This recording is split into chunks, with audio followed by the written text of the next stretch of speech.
Minister recognized. I thank the gentleman for yielding and the work he's doing.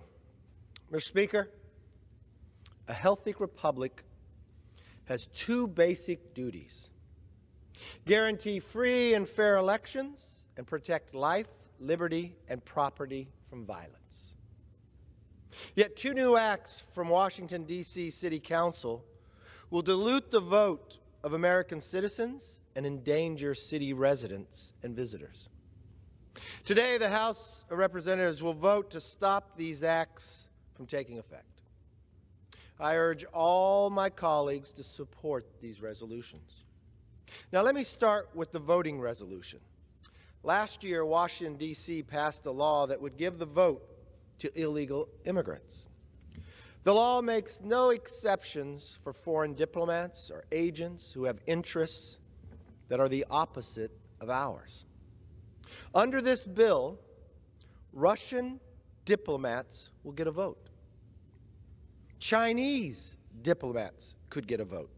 The CCP is already infiltrating our culture, our farmland, our skies, but the D.C. City Council will let them infiltrate our ballot boxes.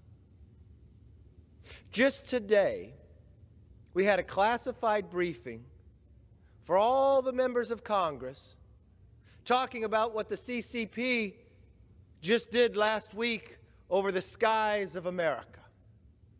And now the D.C. City Council wants to open up the ballot boxes for the CCP. Even the Washington Post opposes this idea because, as they wrote, it would give an estimated 50,000 non-citizen residents who live in Washington, D.C. to cast ballots in local elections. But of course, these elections can set the laws that cover the White House, Congress, and even government agencies. If we set this precedent, other cities will follow, and faith in our elections will plummet. Now let me address the crime resolution. To date, early in this year, early in February, there have been 65 carjackings in Washington, D.C. just this year alone.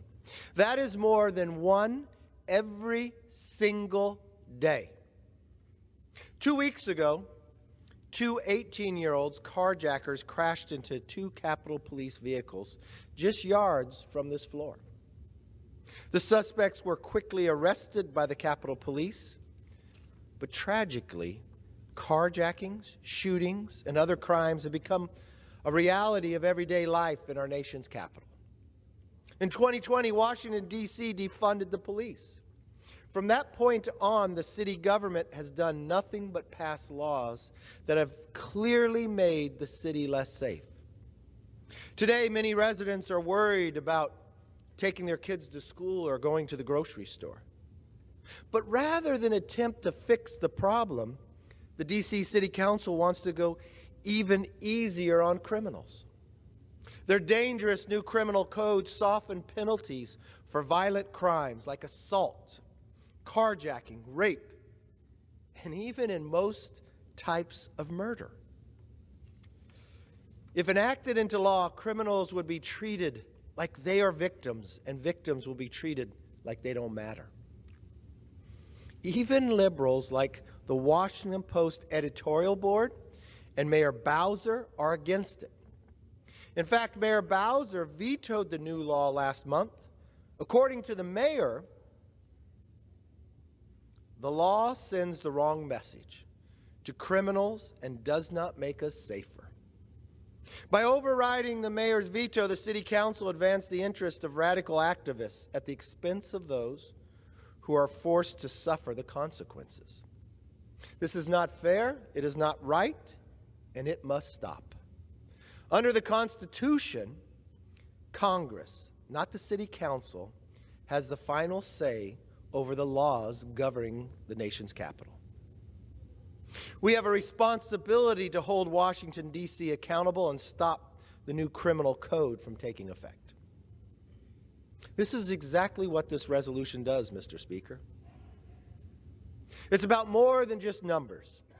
This is about our neighbors who are traumatized, injured, and have to live in fear. It's about parents who worry about whether it's safe to let their children play outside. It's about our constituents and students on school trips who might choose to stay home rather than visit their government in person. This is why the men and women in blue support this resolution. The Fraternal Order of Police supports it.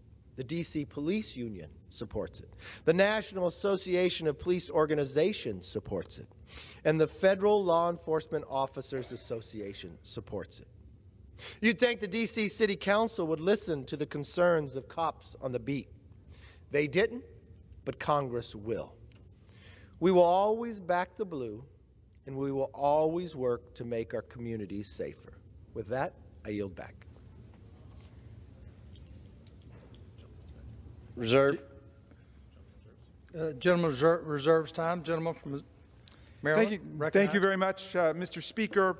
My colleagues have put some stuff on the floor, so I want to answer it. The distinguished gentleman from Georgia invoked a couple of crimes in Washington, D.C., including one in the metro. He didn't talk about the hundreds of crimes that were committed here at the Capitol, in Congress, in Washington, D.C., because he viewed the events of January 6th as akin to a, quote, normal tourist visit.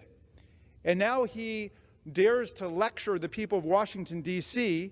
about keeping Washington, D.C. safe. He seeks to associate Washington, D.C. with crime. And indeed, he and his colleagues constantly try to link images of crime to what they call Democrat-controlled cities. So I did some research last night just to clarify matters.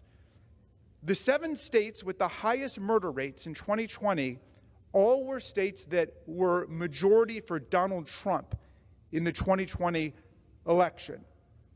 The murder rate in the states that voted for Trump was higher in aggregate than the murder rate in the states that voted for Biden in each year from 2000 to 2020. So I would invite the gentleman not to lecture the people of Washington, D.C. about crime rates, because the murder rate is worse in the red states than it is in the blue states. 5 of the 10 cities with the highest murder rate through the first half of last year were in states that voted for Donald Trump in 2020. All those cities have higher murder rates than Washington, D.C. Among the top 10 is a city in the state represented by the sponsor of the disapproval resolution, Mr. Clyde. Now, the Speaker rose to talk about both yesterday's resolution and today's resolution. He also gave the people of Washington, D.C. a lecture about diluting the vote when he rejects their admission to the Union as a state. In other words, he's trying to squelch and nullify their statehood drive that would give them real political equality in the country, and then he says the people of Washington, D.C. are diluting the vote. Well, he's blockading the vote. He's preventing the vote for people in Washington, D.C.